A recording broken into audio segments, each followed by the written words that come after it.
tentunya yang paling penting persyaratannya itu harus lulus uji hafalannya bolak-balik ya. Alfiah nanti akan diacak nanti itu. Ya. Terus harus paham alfiah ya. Ya. Ya, harus memahami sorof ya. Betul. Dan harus bisa baca kitab kuning, jangan sampai salah ketika menerkibnya. Assalamualaikum warahmatullahi wabarakatuh. Bismillah, alhamdulillah, wassalatu wassalamu ala rasulillah Sayyidina Muhammad ibni Abdullah wa ala alihi wa ashabihi wa mawala la hawla wa la quwwata illa billah. Rabbi shrah li sadri wa yassir li amri wahlul uqdatan min lisani yafqahu qawli. Selamat berjumpa kembali di AJ Dakwah TV. Semoga kita semua senantiasa diberikan kesehatan dan keberkahan oleh Allah Subhanahu wa taala. Amin ya Allahu ya rabbal alamin. Di video kali ini kita akan membahas tentang persiapan debat polemik nasab yang akan dilakukan antara Tengku Qori dengan Gus Hasan Syarif. Kedua tokoh ini memang cukup aktif di dalam perdebatan tentang nasab Habib Ba'lawi.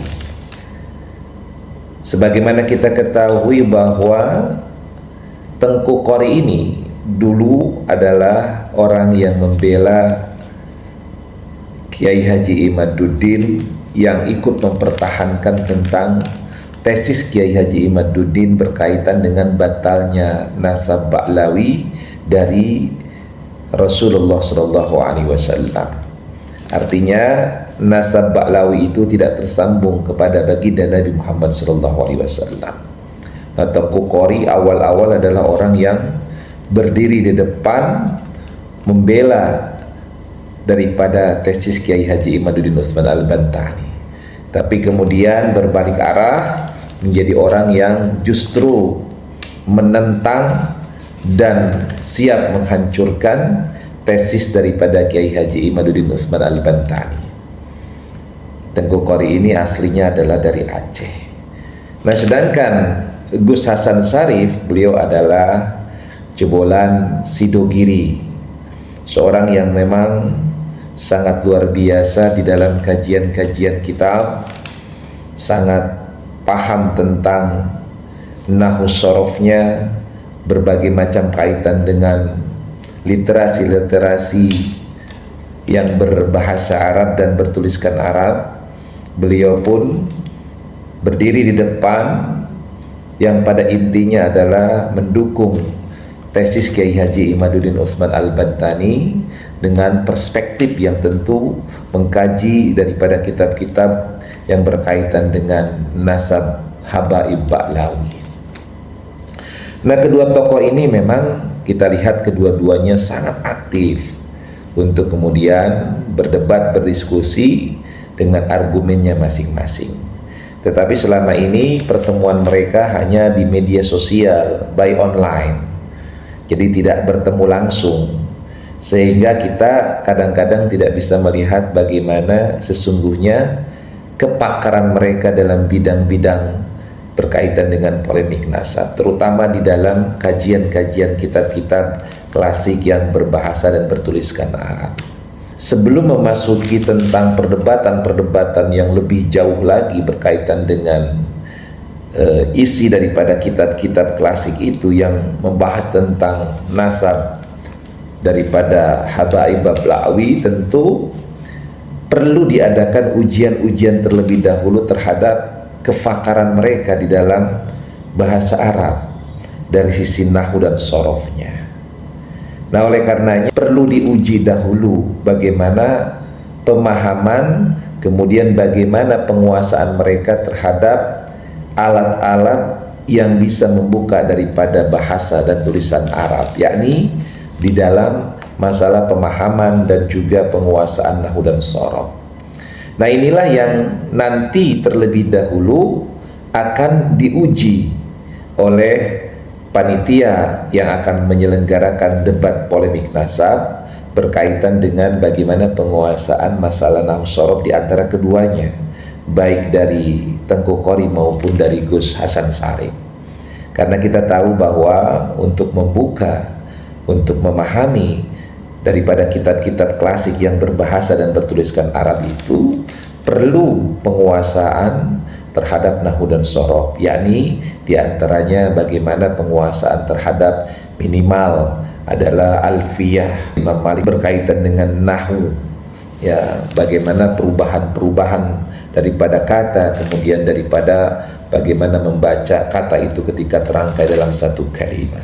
Nah, nanti ini akan diuji oleh para panitia yang insya Allah debat polemik nasab itu akan diselenggarakan di pesantren Bumi Sholawat Kangjeng Sunan Ampel Siti Hinggil di desa Dusun Rawasari Cilacap, Jawa Tengah, di mana pesantren ini adalah diasuh oleh Kiai Haji R.M. Muhammad Salim Al-Qasimi.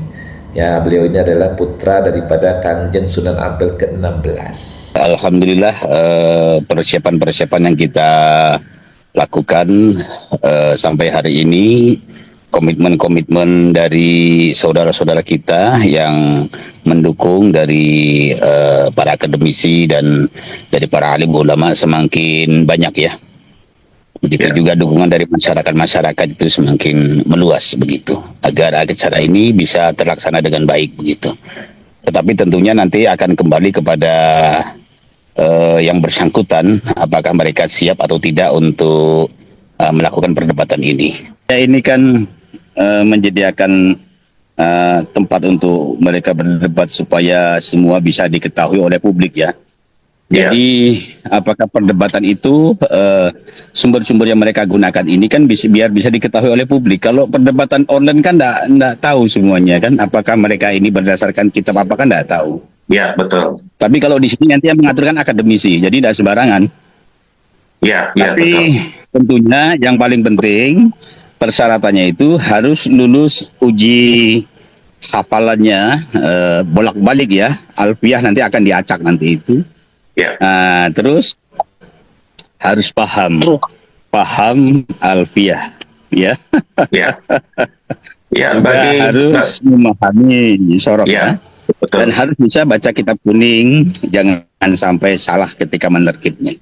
Kalau prinsip kita ini memang kuat ya untuk kesatuan dan persatuan umat, tentunya mereka berani semua untuk dites.